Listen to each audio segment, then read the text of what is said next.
I'll never forget the first time I released code into production after moving to the Netherlands 4 years ago to work as a Java developer. It was a small startup.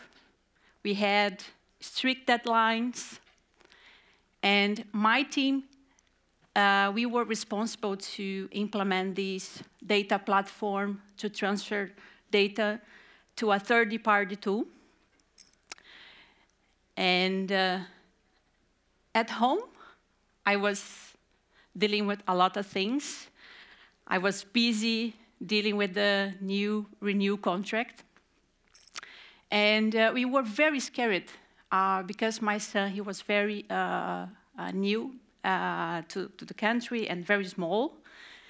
And in Brazil, we were used to 40 Celsius degrees.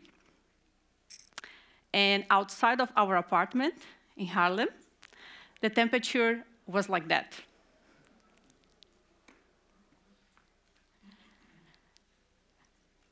At work, Alberto, he was our product owner at that time.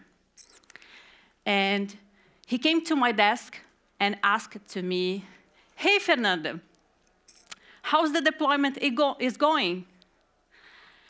And then I looked to him, and I did what every confident Java developer would do it. I said, "It's almost ready." The problem was, there was an issue with the piece of code that was deploying our solution to the cloud. And I also found an issue with the business logic side. And to be honest, I don't know what was the cause. 40 minutes later, he came again to my desk and said, "Come on, Fernanda, we need to release this shit." And then I took a very, very deep breath and said to him, "Don't worry, Alberto. When it's ready, I'm going to deploy this." Long story short, I called to a colleague, the one that was responsible to implement that piece. And after 2 hours, we managed to identify the issue. And to be honest, it was very late on Thursday, and which is sad, actually. We missed the deadline to deploy that into production because it was late, and we weren't used to deploy code into production on Fridays. And why I'm telling this story for you today? Because in my personal experience, there are 3 main challenges releasing software into production.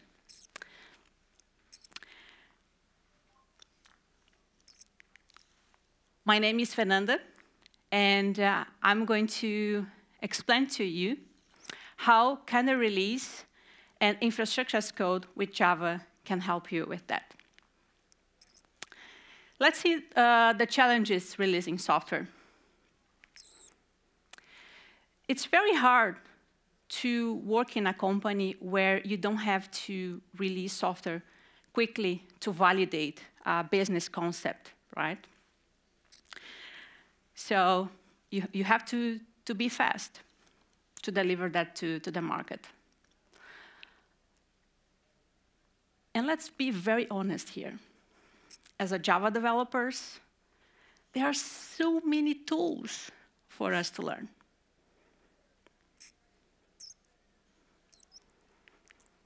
And the third one is the human factor. Things that happen to us in our personal life, we don't have control, and that affects our professional life, and there is much we can do about it.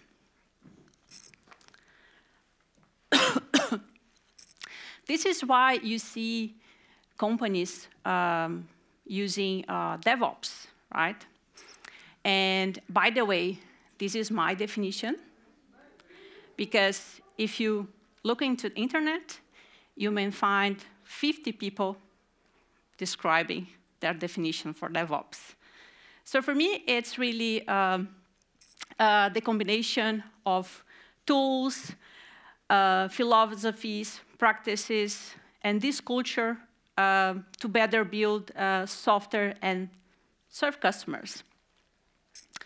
And then when we look to the practices piece, there are some practices that is very common when you're building modern applications.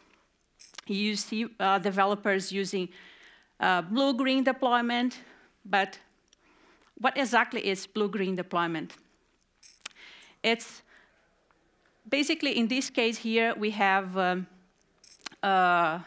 two applications, two versions of the same application. The blue one is the one that is running the old version, and the green one is the one that is using the new version. And then you want to release that to production, and what you do, you just do later on your testing development phase, you deploy these to the second version, the new version. You have both environments side by side, and then you run your tests, and then when you're happy with that, you use the router just to switch the incoming traffic from the application users to this new version. Very simple, right? And this is good because it really helps you in case something bad happened with this new version in production. You can just hold back and go to the old version again.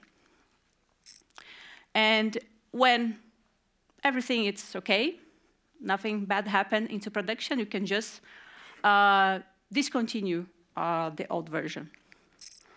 The other practice that you see very often is canary deployment.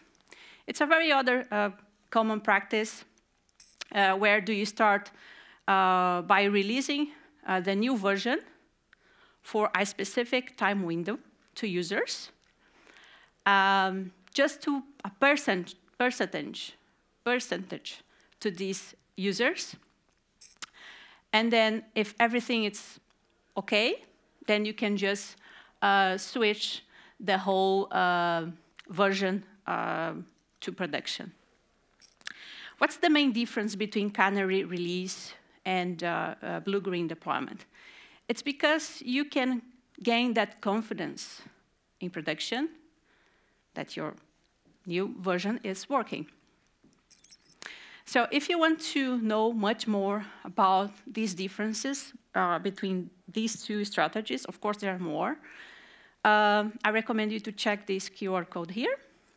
Dark is one of our developer advocates, and he did a fantastic job demonstrating and explaining these two deployments, even the monitoring part on YouTube. So if you want to check it out, I really recommend it.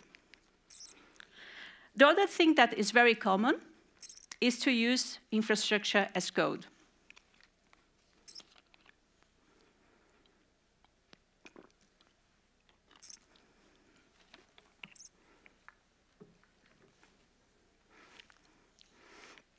Especially because you can make everything repeatable and reproducible again, right? The other thing is really because you can document your infrastructure. You can automate everything, and more important, you can see if there is any drifting between your deployment with the changes that you'd like to deploy. And again, when we look to my DevOps definition, you look to the tools. And then, well, there are some options with the tool. You can use the manual, and then you can ask to Bob or Maria, because they always know what's going on in the project. You can use a scripted language. You can use declarative one. You also can use generators, or you can even use abstractions. And I'm not saying to you to not learning these technologies. All of them, they're very, very powerful, right? But we have so much besides Java, right? So have you imagined to write all of your code infrastructure just using Java?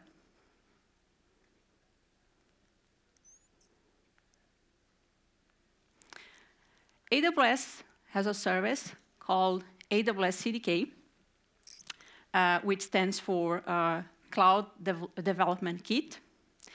And that allows you to use your programming language to code your infrastructure. You can use your IDE features like inline or autocomplete to just see the specification of everything that you're writing. And just use classes and methods. So AWS CDK supports Java, TypeScript, C#, and Go languages. So, okay, how that looks like. Here is just example on how you can use CDK. So basically here we have two constructors, just utility way to specify properties to the resources that you'd like to deploy. And then you have, and I'm still trying to count here if it's 3 lines, because I'm using a builder, or if it's only 1 line of code to deploy a VPC. And if you are familiar with that, it's just basic, isolated, logical way to group your resources inside AWS.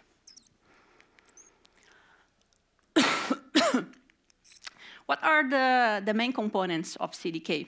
So basically, there is the core framework, where you have your app, your stacks, and these stacks are helpful if you want to have different environments. So if you want to have testing or production, so you can separate these resources. And then you have one-to-one mapping to each AWS service. And that behind the scenes is leveraging another service, which is called AWS CloudFormation. And I'm going to explain a bit more how this one-to-one mapping really works. The second thing is the AWS Construct library, which is basically a crafted library implemented by AWS with a bunch of builders for you to deploy these AWS resources. And the third component is the CDK CLI. It's just an interactive way for you to deploy your resources and interact with AWS. Basically, it helps you to bootstrap the project. And when we look into the library, it ranges for serverless to CI/CD. So basically, you have constructors for each of these services. And how exactly I can create a Java application using that? Well, the first step is to really choose the compute layer. And when you are building modern applications, it's very common to use serverless computing technologies where you don't have to worry about managing servers or patching them. And I see many times developers associating serverless with AWS Lambda, which is one of the services for serverless. But that goes beyond that compute. So you can use, for example, if you are dealing with containers or Kubernetes, you can use AWS Fargate. And that goes to the data store layer, where you can use Amazon Aurora Serverless for relational database, or the integration one. And here are my two preferred ones, which is Amazon Event Bridge and AWS Step Functions. Basically, if you are implementing a microservice or event-driven architecture, and then you need to establish communication between these different microservices, or if you're implementing a workflow inside of a business domain, then you can use one of these services as well. And to start the project, basically you just need to use the CDK CLI by specifying the init and the language that you'd like to code. So if you're familiar with AWS Lambda, so for this presentation, I just choose AWS Lambda. Basically, what you need to do, you need to implement a handler. And inside of this handler, you're going to specify your business logic. And this example here, it's very simple. So it's just an application that is going to print a number from 1 to 5, and is going to print if it's even or odd. Nothing special here, right? Just to exemplify for us. The next step is to create the Lambda function, and then we are going to specify a name to this Lambda. We are going to specify where is this handler, the one that we just implemented before, and the runtime. So for this example, I'm using Java 11.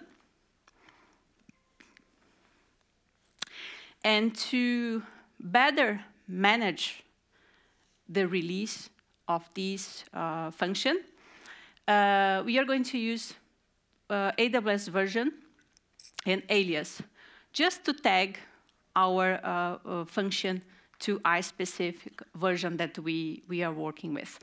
In my case here, I just name it that as prod, but you can name as you wish. The next step, and here is where the canary release magic happens. So we want our function to be available, this new functionality, to new users for only 2 minutes to 5% of these new users. And then when we are happy, then we are going to switch these off to the remaining users. The next step is to link this canary release configuration to our tagging that belongs to our Lambda that we associate before. Yeah, okay, now we have the project. We already specified the business logic. Now what we need to do is build this project, right? And when you're using the AWS CDK for the first time, where you're specifying the language that you choose, that's going basically to deploy a Maven project, right? But if you want, you can use Gradle. So in that case, I didn't change the sample application. So I'm just packaging using Maven.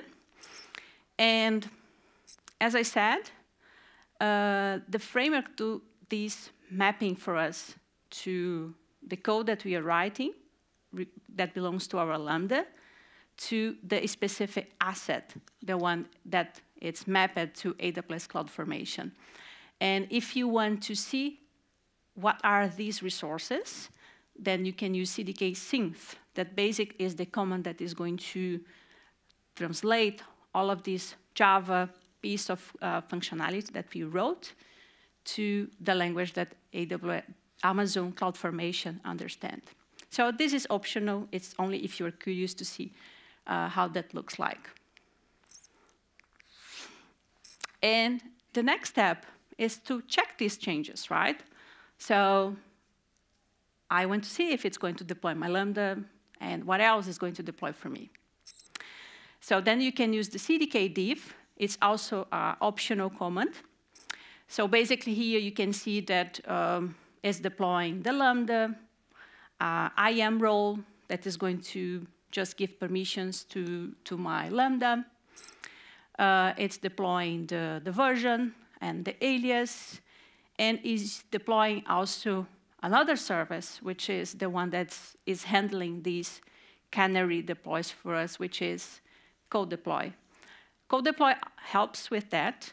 It also allows you to not only choose for Canary release, but if you want to use blue-green deployment, you also can change the code and specify what you want.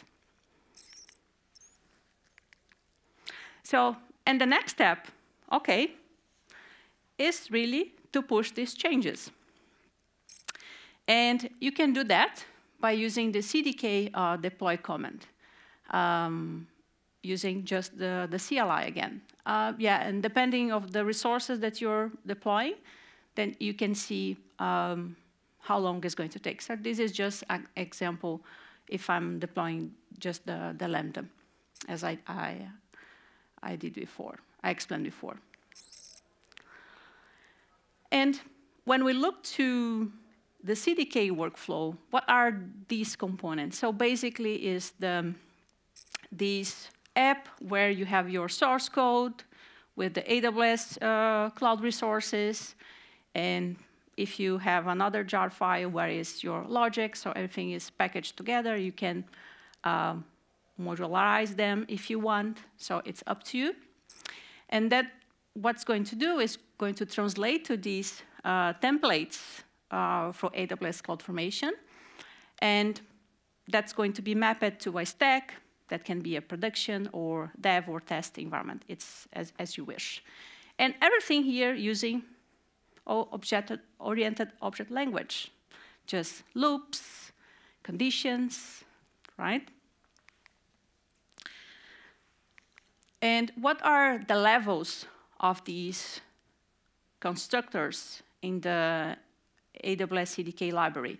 So the first one is level 1. So every time that AWS launches a new service, after a while, the AWS CDK just generate these constructs for you. And the level 1 is basically get and sets. But the level 2 is where you can see this high level service like the Lambda. So it's not only get and set, but the builder for you to just specify a couple of information here and there and to deploy these services. And the third one is the level 3. We call them patterns. They are very opinionated. So if you want, for example, to deploy a service called AWS Fargate with ECS, which is for containers, and you also want to deploy a load balancer in a specific VPC, so just using 4 or 5 lines of code, you can do that, and these level 2 do that for you. You can also use the ones built by the community, or you can build yours as well. So that goes to the level 3. Okay, very interesting, Fernanda. Can you show us how that looks like? So before joining AWS, I didn't know this service here, which is AWS Cloud9. It's basically an IDE that allows you to just interact with code using your browser. And there is a terminal as well for you to use. Everything sits inside of the AWS network. And for me here, because of latency, makes more sense. But if you want, you can use your preferred IDE like IntelliJ or Visual Studio to deploy these. So yeah, if you want to know more about this service, you can check the link. So let me just demo that for you.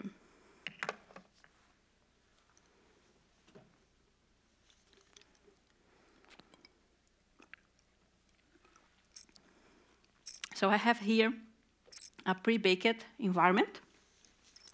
So I created a Cloud9 environment for me, and that comes with Java JDK installed. So I'm going to go to the terminal. And by the way, everything that I'm showing here for you today is on this repository. So there are a couple of demos here. The one that I'm going to show for you is this one here. But if you enjoy, you can check them offline and see how that looks like by yourself. So I'm here on the sample 1, the first sample, 0, 0. So the first thing that I'm going to do, I'm going to open here my business logic. So you can see just the sample logic printing numbers until 5 and say if it's odd or even. And then on the other module,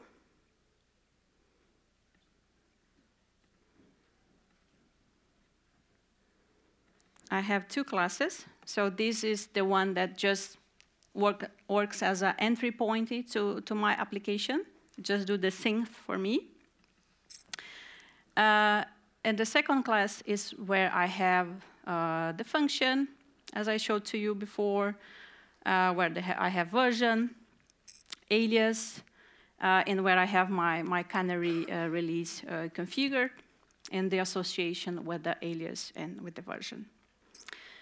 So everything here, fine. So what I'm going to do, I'm going to package these because it's a Maven project.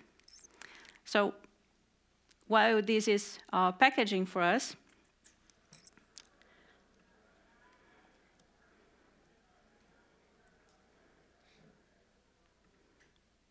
yeah. The other thing is, yeah, it was very quick. So I'm going to deploy that now by running CDK deploy.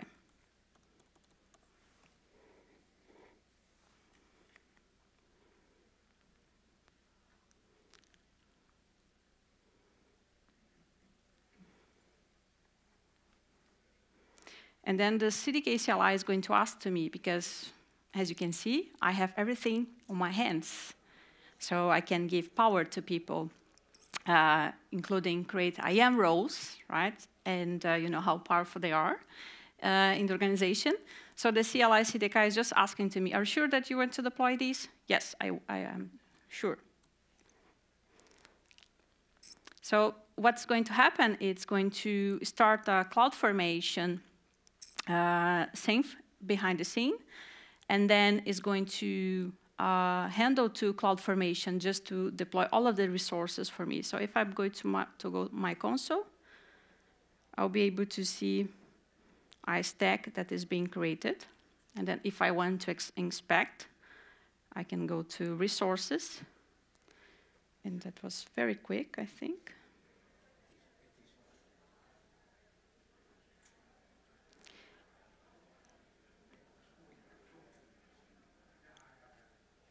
You can see that it's deploying the alias, the function lambda, and the configuration to the Canary release as well.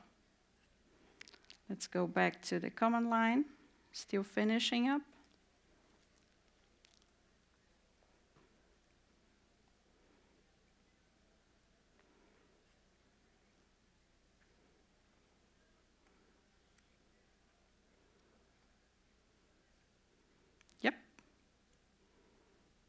Yeah, I think it took 1.5 minutes just to deploy everything for me. Let's check this. I want to see if this Lambda is really working.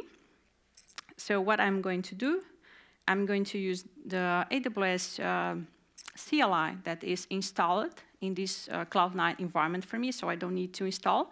But again, if you're using your local IDE, then you have to set that by yourself. But basically, it's just the invoke command, where I'm passing the name of the function and the specific alias version of this Lambda. Yeah. So as you can see, my Lambda is live, and it's deploying for me and printing for me the numbers and say if it's even or odd. I mean, you can be more creative than me and change this business logic. And as you know, now business requirements have changed, and we need to increase the range of numbers. So it's not longer 5, but we want to print that until 10. So I'm going to go to my Lambda application again.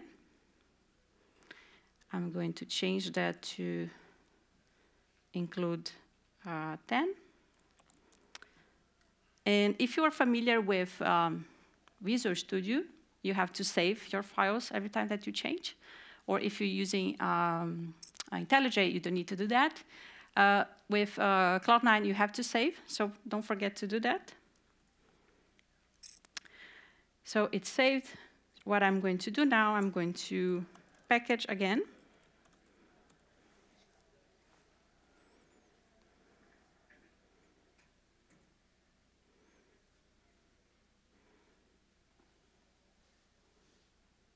So while this is packaging, I would like to show something for you.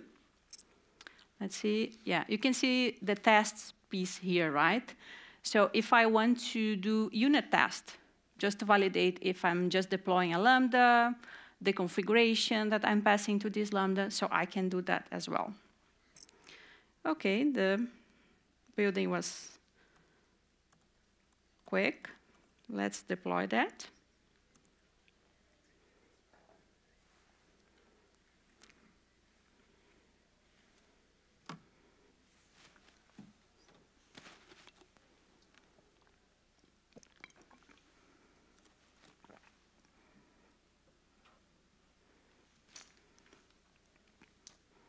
And then if I go to the CloudFormation, I can see that it's changing again.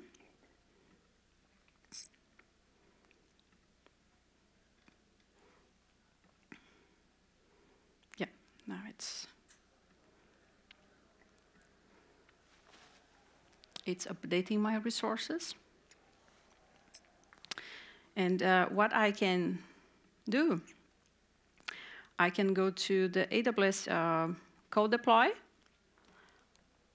and then I can see the progress of these deployments. So as I said at the beginning, Canary release is also a type of blue-green deployment. The only difference is that you're testing that into production just to a small percentage of users. So I can see. And then in my case, I specified only 5% of this traffic. And during these 2 minutes, these new users, they are going to see this new version. And if everything is green and I'm happy, then all of the users, they are going to see the new version. And another thing that can be handy here is I want to test that, right? I want to automate that process. How I can do that? AWS Code Deploy also have what we call hooks. So you can implement tests before the deployment and after the deployment, just for you to make sure that everything is working. And then let's imagine that something is not OK, then you can automate that process just to hold back to the previous version. So no one is going to really see this new version in production anymore. So you can just hold back, and then you can do, can add monitoring, you can configure alerts on that piece as well. And then if I go back to my terminal, I hope that's still open and running. yeah, you can see that there is some beta over there. It's only 5%, right? If you want to increase to have more, you can see that there is beta there, and the numbers are slowly increasing. Yeah, I found the 7 now.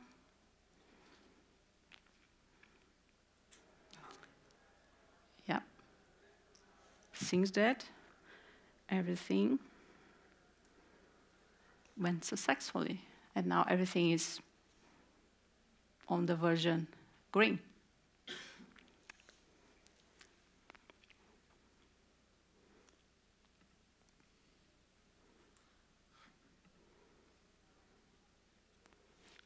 So, yeah, it's working.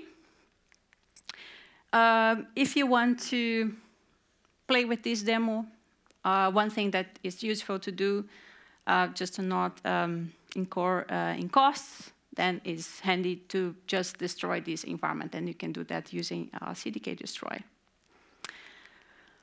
Well, as I said, the code is available here in this repository if you want to check it out. I put some demos to how to create SQS, SNS, how to connect these services, and how to do canary release using API gateway, which is a layer that you put on front of your backend. So there are some examples on this repo as well. And if you want to see how I did my unit tests on that, you can check on this repo as well. And if you liked this service, I recommend always to go to developer guide of each service. And for CDK, it's not different. You can check the documentation there. And about serverless, right? I said that there is this AWS Lambda, which people usually know more about that. But if you want to know about other service or blogs, videos, I recommend to check these service land. And there you also can find more examples on how to do more infrastructure as code. Not only with CDK, but with Terraform, if you prefer as well. And here, where you can find best practices, because sometimes you start implementing and using serverless technology and you don't know from where you can start. You can go to the Serverless Web Architect Lens white paper, and there you can find most of the use cases using that. Yeah, that's all for today. I hope that you learned something new. Please don't forget to rate my session. Thank you so much.